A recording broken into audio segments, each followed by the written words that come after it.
제가 봉독해 드리도록 하겠습니다. 또 여호수아가 아침에 일찍 일어나니 제사장들이 여호와의 궤를 메고 제사장 7은 양각 나팔 7을 잡고 여호와의 궤 앞에서 계속 행진하며 나팔을 불고 무장한 자들은 그 앞에 행진하며 후군은 여호와의 궤 뒤를 따르고 제사장들은 나팔을 불며 행진하니라. 그 둘째 날에도 그 성을 한 번 돌고 진영으로 돌아오니라. 엿새 동안을 이같이 행하니라. 일곱째 날 새벽에 그들이 일찍이 일어나서 전과 같은 방식으로 그 성을 7번 도니 그 성을 일곱 번 돌기는 그날 뿐이었더라. 7번째에 제사장들이 나팔을 불 때 여호수아가 백성에게 이르되 외치라. 여호와께서 너에게 이 성을 주셨느니라. 이 성과 그 가운데에 있는 모든 것은 여호와께 온전히 바치되 기생 라합과 그 집에 동거하는 자는 모두 살려주라. 이는 우리가 보낸 사자들을 그가 숨겨 주었음이니라. 너희는 온전히 바치고 그 바친 것 중에서 어떤 것이든지 취하여 너희가 이스라엘 진영으로 바치는 것이 되게 하여 고통을 당하게 되지 아니하도록 오직 너희는 그 바치는 물건에 손대지 말라. 은금과 동철 기구들은 다 여호와께 구별될 것이니 그것을 여호와의 곳간에 드릴지니라 하니라. 이에 백성은 외치고 제사장들은 나팔을 불매 백성이 나팔 소리를 들을 때 크게 소리질러 외치니 성벽이 무너져 내린지라. 백성이 각기 앞으로 나아가 그 성에 들어가서 그 성을 점령하고 그 성 안에 있는 모든 것을 온전히 바치되 남녀노소와 소와 양과 나귀를 칼날로 멸하니라. 아멘. 칼빈은 참된 교회의 세 가지 표징에 대해서 말을 하였는데요. 그것은 참된 교회가 가지는 세 가지 특징이 있다라는 것입니다. 그것은 신실한 하나님의 말씀의 전파와 성례의 실행 그리고 권징의 적절한 시행이라고 이렇게 말을 하였습니다. 참된 교회라고 한다면 진리의 말씀이 먼저 선포되어야 하고요. 그리고 성찬과 세례가 행해져야 한다라는 것입니다. 그리고 잘못된 것이 있을 때 그것을 말씀과 사랑으로 권징하며 바로 잡을 수 있어야 한다라는 것입니다. 이러한 것이 참된 교회가 가지고 있는 세 가지 특징이다라고 말을 하였습니다.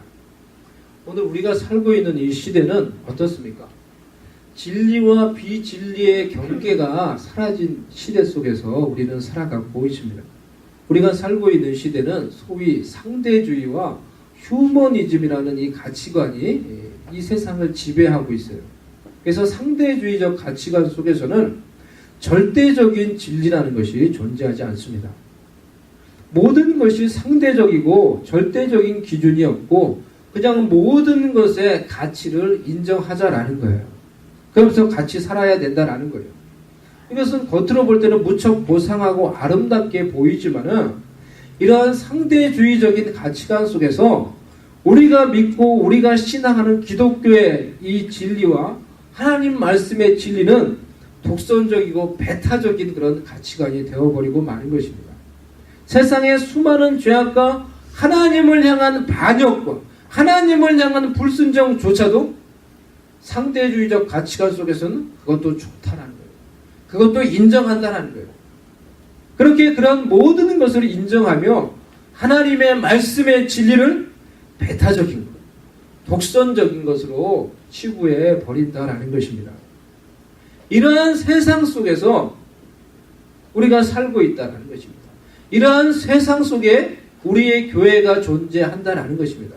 이러한 세상 속에서 교회는 하나님의 말씀의 기반 위에 서서 더욱 신실하게 말씀의 진리를 외치며 전파하는 공동체가 되어야 하는 것입니다. 아멘. 여호수아와 이스라엘 백성들이 하나님의 말씀에 순종해서 우리가 읽었듯이 매일 하루에 한 바퀴씩 이 여리고성을 돌았습니다. 엿새 동안 침묵하며 하루에 한 바퀴씩 여리고성을 돌았습니다. 7째 날에는 7바퀴를 그 성을 돌았습니다. 그리고 양각 나팔이 크게 울려 퍼질 때 그들이 일제히 큰 함성으로 외쳤던 것입니다. 그리고 그 큰 함성 소리에, 그들이 외쳤던 그 함성 소리에 여리고성이 무너져 내린 것입니다. 아멘. 첫 번째로 우리가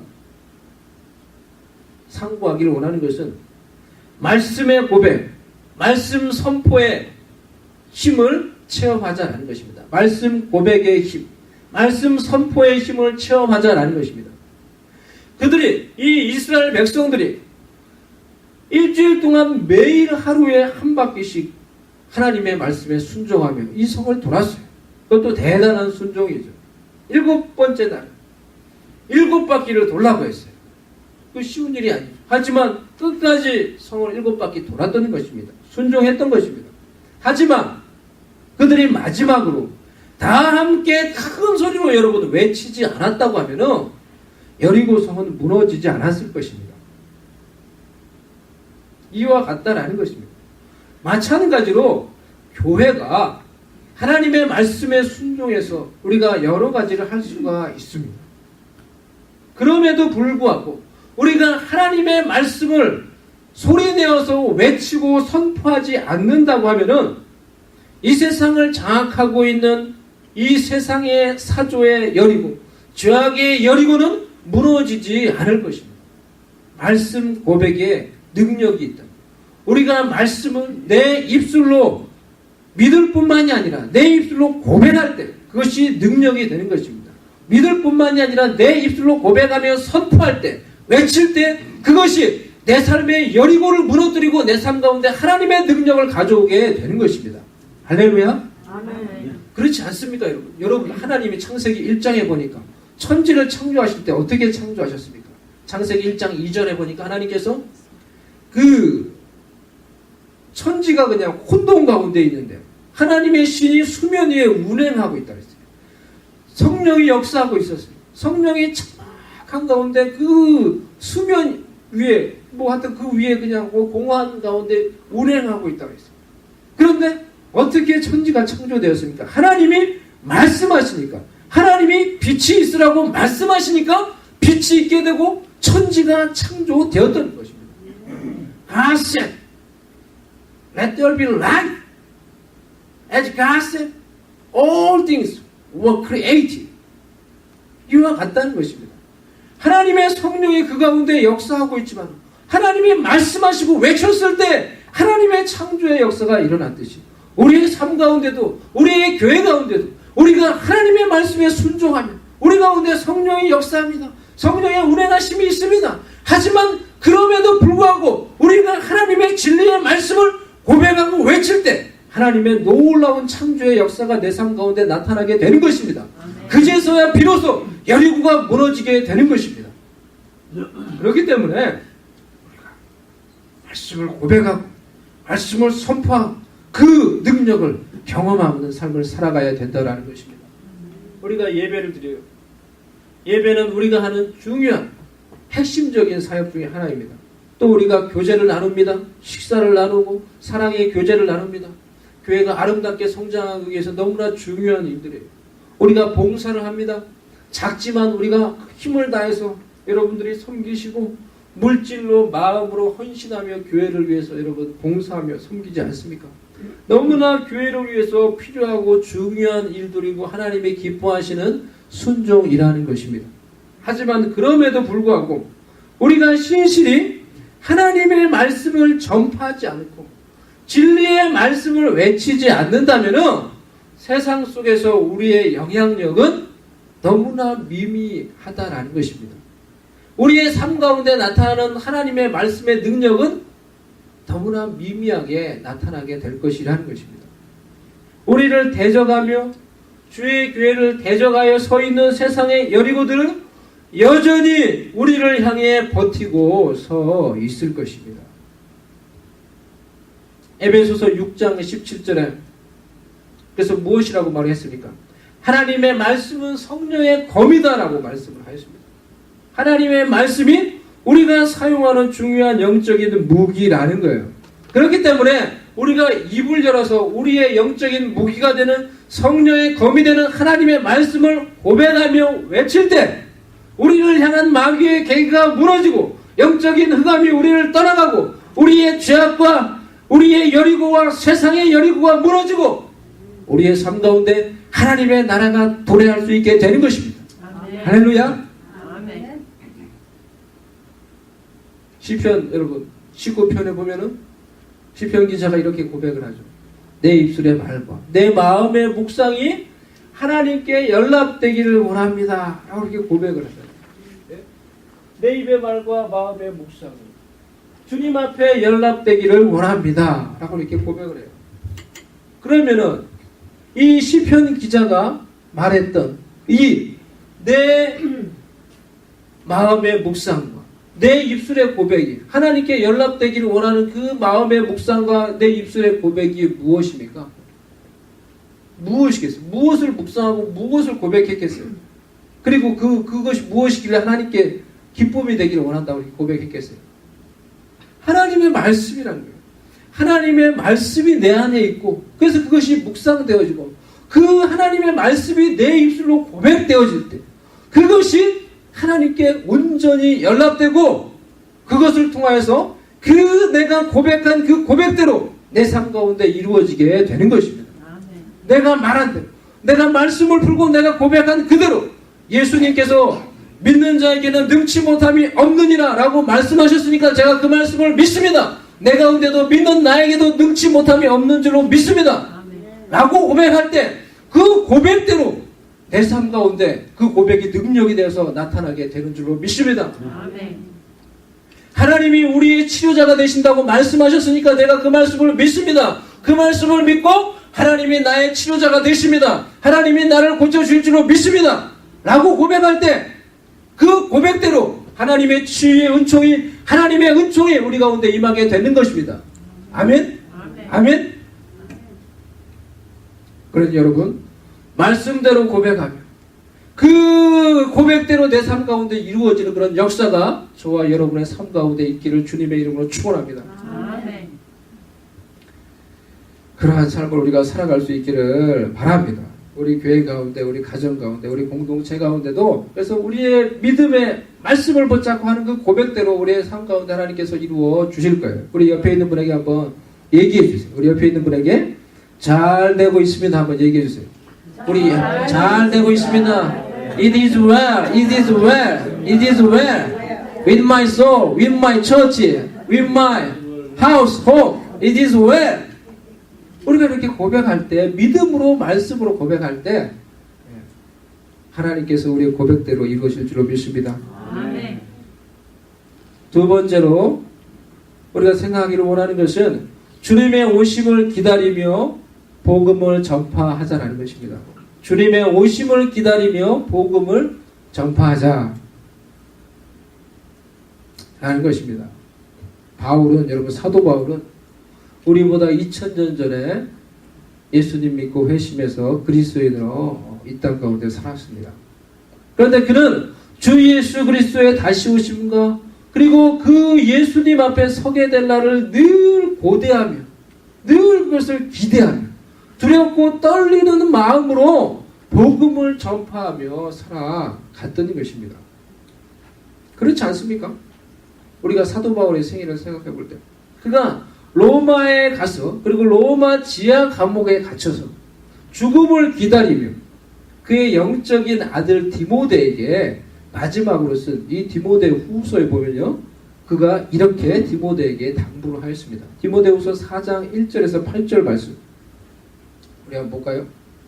하나님 앞과 살아있는 자와 죽은 자를 심판하실 그리스도 예수 앞에서 그가 나타나실 것과 그의 나라를 두고 엄히 명하노니 너는 말씀을 전파하라. 때를 얻든지 못 얻든지 항상 힘쓰라. 범사의 오래 참음과 가르침으로 경책하며 경계하며 권하라. 때가 이르리니 사람이 바른 교훈을 받지 아니하며 귀가 가리워서 자기의 사욕을 따를 스승을 많이 두고 또 그 길을 진리에서 돌이켜 허탄한 이야기를 따르리라. 그러나 너는 모든 일에 신중하여 고난을 받으며 전도자의 일을 하며 내 직무를 다하라. 전제와 같이 내가 벌써 부어지고 나의 떠날 시각이 가까웠도다. 나는 선한 싸움을 싸우고 나의 달려갈 길을 마치고 믿음을 지켰으니 이제후로는 나를 위하여 의의 면류관이 예비되었으므로 주고 의로우신 재판장이 그날에 내게 주실 것이며 내게만 아니라 주의 나타나심을 사모하는 모든 자에게 도니라. 이렇게 말하셨습니다. 회심한 이후에 그가 그의 남은 평생을 복음을 전하는 십자가에 못 박힌 예수가 우리의 죄를 위해서 십자가에 못 박혀 죽으시고 그 예수가 다시 살아나셔서 우리와 온 인류를 위한 구원주가 되셨다라는 이 복음을 전하는데 그의 일생을 바쳤던 것입니다. 그리고 지금은 로마의 이 어두운 지하 감옥에 갇혀서 죽음을 기다리고 있는 것입니다. 하지만 그가 비록 죽게 된다고 하더라도 그가 죽어도 주님을 만나게 될 것을 알고 주님이 모든 사람들을 위하여서 또 모든 사람들의 심판주가 되어서 이 땅에 다시 오신다는 것을 그가 알고 믿었던 것입니다. 그래서 급하고 긴박한 마음으로 디모데에게 자신의 죽음을 기다리면서 유언과 같은 마음으로 그에게 명령하며 말씀하였던 것입니다. 너는 말씀을 전파하라. 때를 얻든지 못 얻든지 항상 힘쓰라. 2000년이 지난 지금 우리의 가슴에는 어떻습니까? 사도 바울에게 있었던 그런 주님의 오심을 기대하고 고대하는 그런 사모함과 긴박한 마음이 점점 우리 가운데 사라져감을 우리가 느낍니다. 우리는 이곳에서 천년 만년 우리가 영원히 마치 살 것처럼 때로는 이 땅만을 바라보며 나의 시선이 나의 삶, 나의 가정 그것을 벗어나지 못한 채 하루하루를 다람쥐 쳇바퀴 돌듯이 바쁘고 정신없이 우리가 살아갑니다. 분명한 것은 사도 바울이 살았던 그 시대보다 지금이 훨씬 더 주님의 오심이 가까이 왔다라는 것입니다. 사도 바울이 살았던 그 시대보다 훨씬 지금이 주님의 오심이 더 가까이 왔다라는 것입니다. 우리가 우리가 살아왔던 여러분 20세기는 인류의 역사가 시작된 이래로 가장 많은 예수 믿는 자들 중에 순교자가 일어났던 그런 세기였습니다.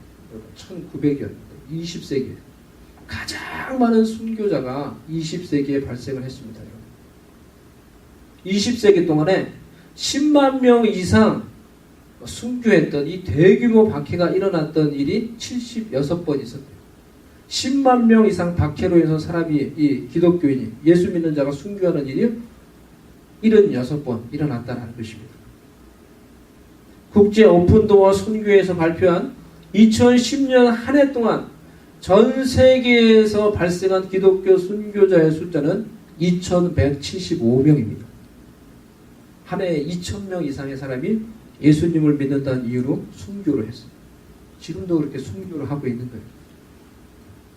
오늘 우리는 성경에서 예언하고 말씀한 대로 처처에서 기근과 지진과 환난과 박해가 일어나는 그런 정말 마지막 시대를 우리가 살아가고 있는 것입니다.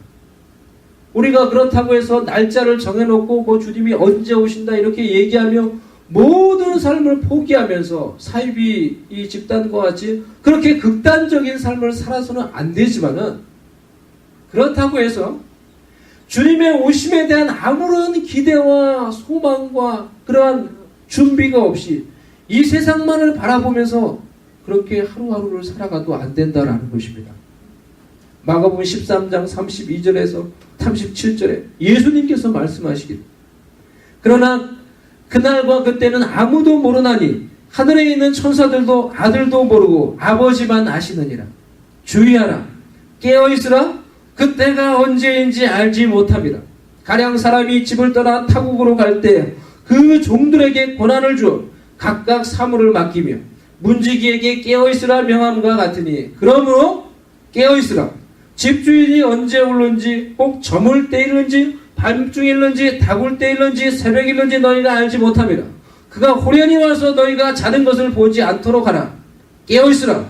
내가 너희에게 하는 이 말은 모든 사람들에게 하는 말이니라. 아멘. 여러분, 이 패러그래프 동안에 예수님께서 강조하시는 말씀, 예수님께서 이 한 패러그래프를 말하시면서 계속해서 반복해서 말씀하시는 말씀이 있어요.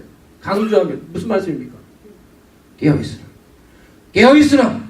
깨어있으라. 내가 하는 이 말은 모든 너희들에게 하는 말이니라. 아멘. 이것이 예수님이 저와 여러분에게 전해주는 말씀. 깨어있으라. 주님의 오심을 기억하며 기대하며 그것을 깨어서 준비하며 살아가라는 것입니다. 우리의 인생이 모두 주님 앞에 서게 될 것이며 우리 모두 주님을 장차 만나게 될 것이며 그러한 것을 우리가 확실히 알고 느끼고 믿으며 살아간다고 하면은, 그래서 우리의 인생의 최종 목표가 단순히 이 세상이 아니라 이 세상에서 죽고 끝나는 것이 아니라 주님을 만나는 것이라고 한다면은, 거기에 우리의 목표가 맞춰져 있다고 하면은 지금 우리의 삶보다 우리의 삶이 훨씬 더 간단하고 훨씬 더 단순해질 수 있을 것입니다. 예를 들어서 우리가 막 때로는 어떻습니까? 찢고 볶고 우리가 서로 미워하고 싸우고 그것을 때로는 풀지 못하고, 하지만 우리의 인생의 목표가 주님을 만나는 것에 우리가 포커스가 맞춰져 있다고 하면은 이 모든 게 부질이 없다. 부질 없는 일이라는 거예요.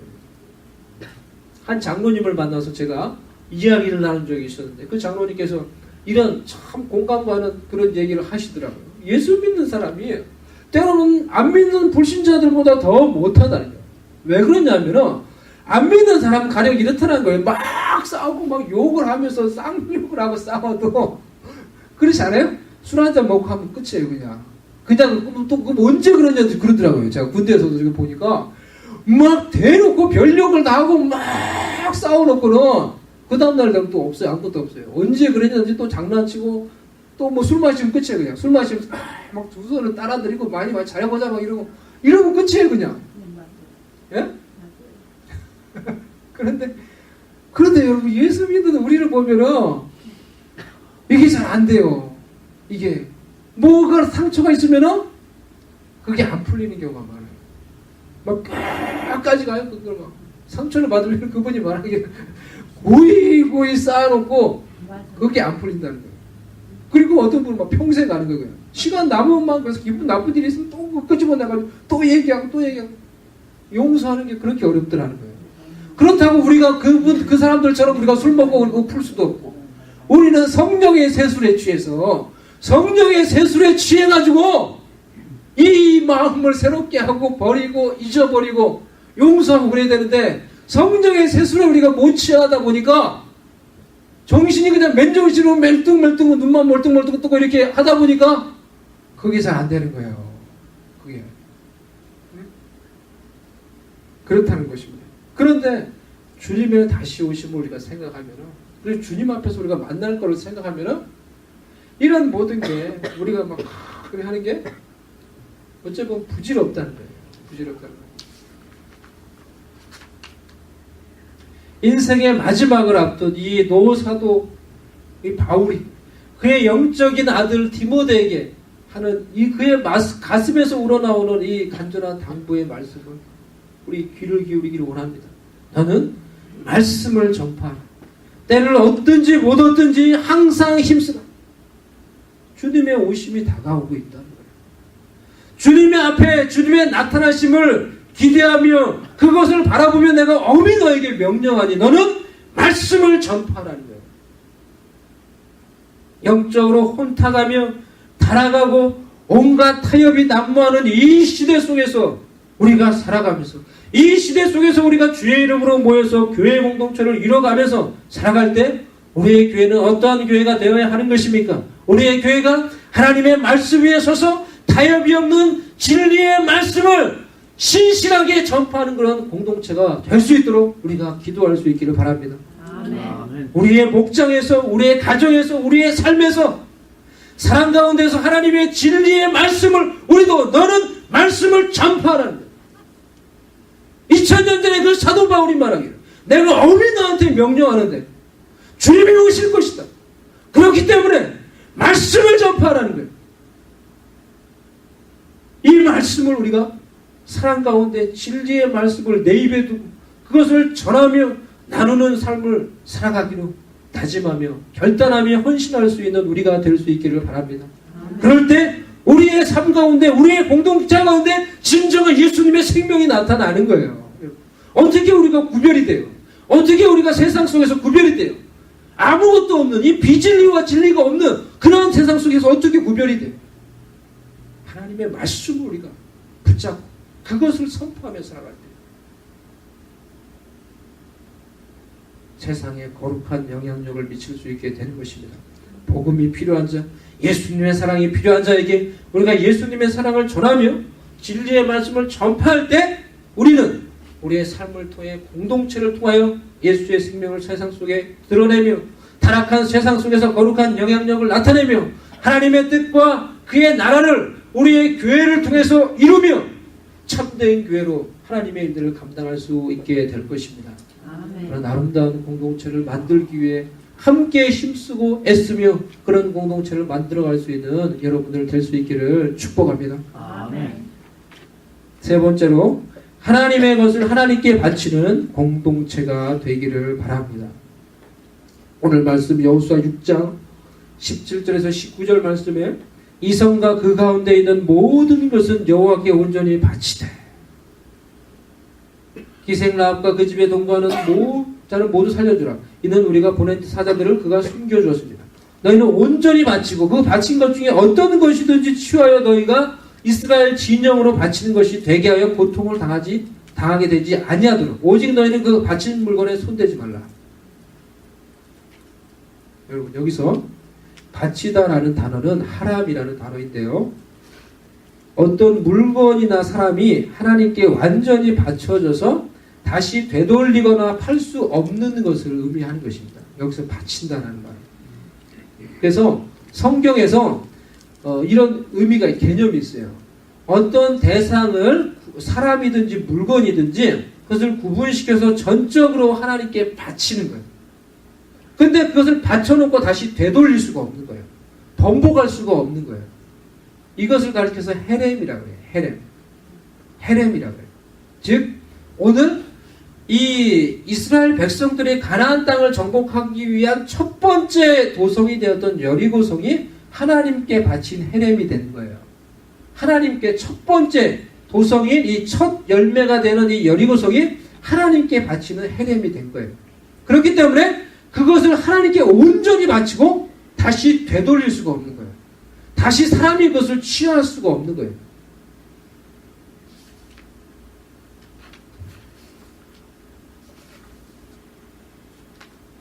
이렇게 함으로써 그들은 하나님께 온전히 헤렘으로 이 첫 번째 성인 여리고성을 바침으로써 무엇을 고백하는 것입니까?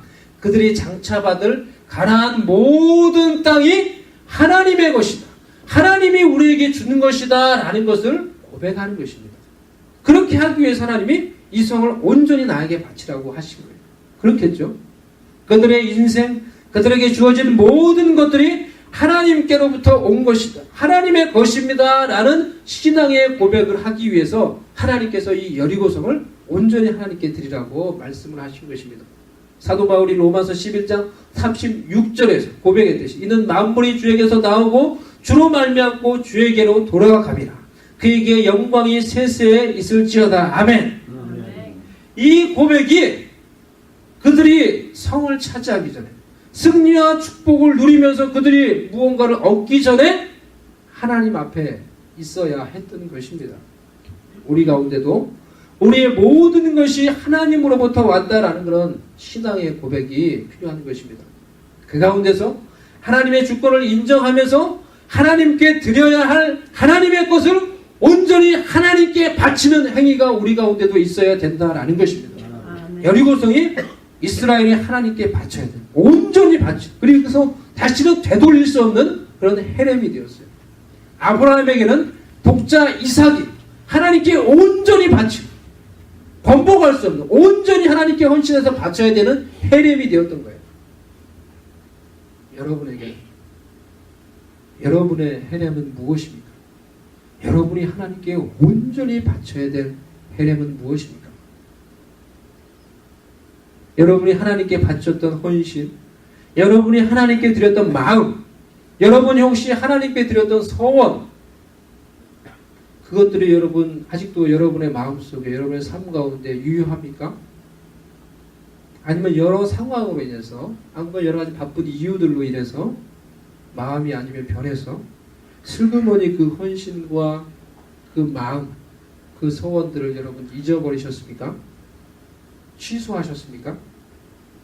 하나님께 드렸던 것을 다시 되돌리셔서 안 된다는 것입니다.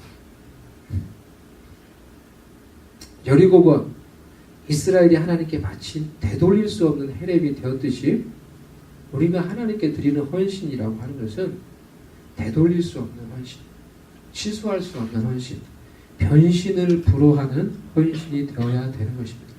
그것이 하나님의 주권을 인정하는 모든 것이 하나님께로부터 왔다라고 고백하는 자가 하나님께 드릴 수 있는 온전한 헌신이라는 것입니다. 여러분 하나님께 무엇을 바치셨습니까? 또 무엇을 바치려고 하십니까? 그것이 무엇이든지 간에 그것에 대해서 여러분의 마음을 취소하거나 되돌리지 마시기를 바랍니다. 하나님이 지금 저와 여러분에게 요구하는 것은 변하지 않는 헌신, 되돌릴 수 없는 헌신, 한번 바치기로 작정했으면 더 이상 되찾아올 수 없는 변신을 불허하는 전폭적인 온전한 헌신을 원하는 것입니다. 그런 하나님을 향한 온전한 헌신이 우리의 삶 속에, 우리의 가정 속에, 우리의 공동체 속에 있을 때 하나님께서 우리의 삶과 우리의 가정과 우리의 공동체를 받으셔서 하나님이 다스리시고 하나님의 뜻을 이루시고 열매를 거두시고 영광을 나타내 주시는 것입니다.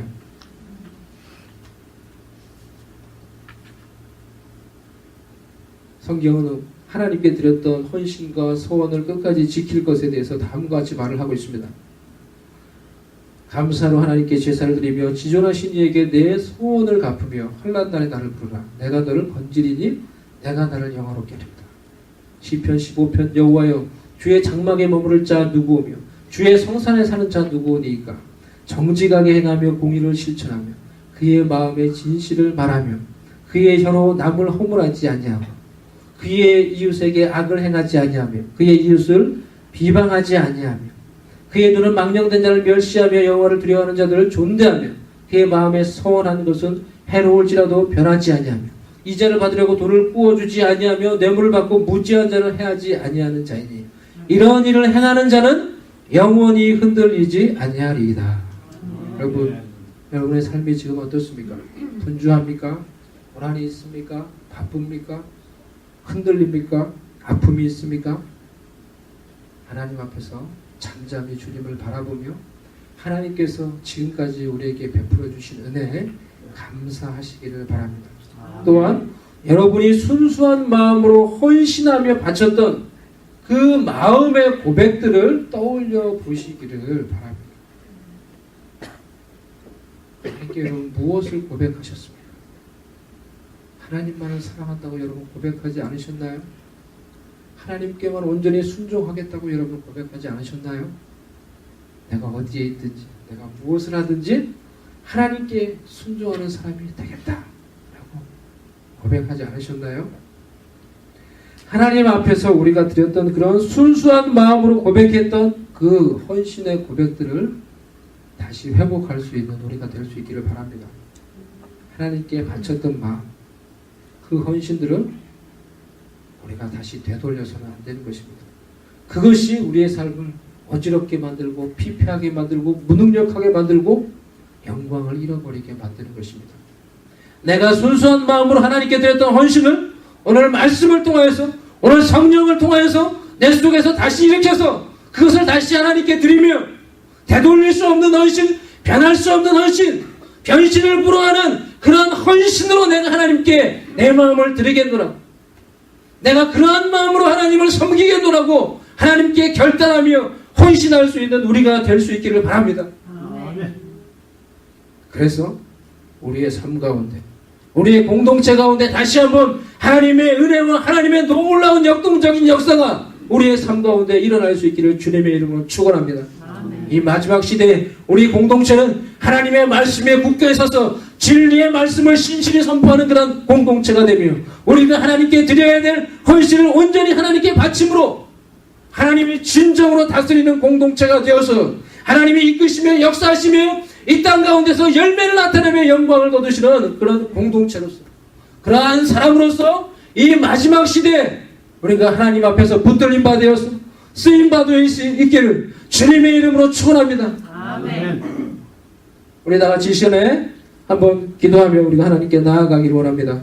지금 기도할 때에 우리가 나눴던 말씀을 생각하며 말씀 고백의 능력을 우리가 가지게 하여 주시옵시고, 하나님 주님의 오심을 기다리며 진리를 전파하며 살아갈 수 있는 우리가 됩니다.